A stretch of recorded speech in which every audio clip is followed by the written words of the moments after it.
સિદ્ધપુરમાંથી આતંકવાદીઓ ઝડપાવા મામલો. સિદ્ધપુરના ધારાસભ્ય બળવંતસિંહ રાજપૂતે એટીએસની કામગીરીને બિરદાવી. બળવંતસિંહ રાજપૂતે મુખ્યમંત્રી અને ગૃહમંત્રીને પાઠવ્યા અભિનંદન. કાયદો અને વ્યવસ્થાની સ્થિતિ જાણવા માટે સરકાર કામ કરી રહી છે.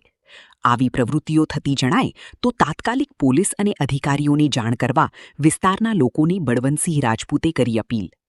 આતંકવાદી પ્રવૃત્તિઓ કરનારાઓ સામે સરકાર કડકમાં કડક પગલાં લેશે. આદરણીય મુખ્યમંત્રી ભૂપેન્દ્રભાઈ પટેલ સાહેબની સરકાર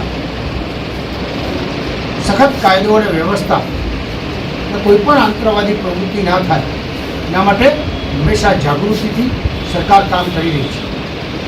આજે ખરેખર એટીએસની ટીમને ખૂબ દિલથી અભિનંદન આપું છું કે સમગ્ર ગુજરાતની અંદર ક્યાંય પણ જેવા આતંકવાદી હોય એ બધાને ઝડપતા હોય છે.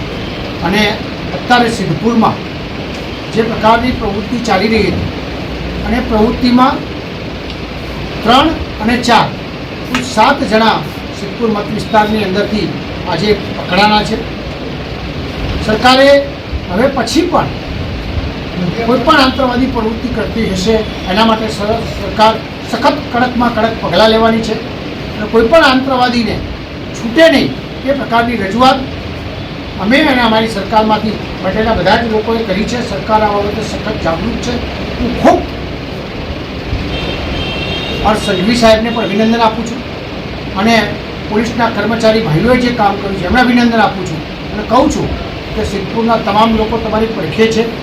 જે પ્રકારે જેવી વ્યવસ્થા જ્યાં કાંઈ કોઈની પાસે આવી પ્રકારની માહિતી હોય તો આપણે જાગૃત નાગરિક તરીકે પણ આપ સૌને અપીલ કરું છું કે કાંઈ પણ હોય તો આપણે સરકારને અને અધિકારીઓને મદદ કરવી જોઈએ.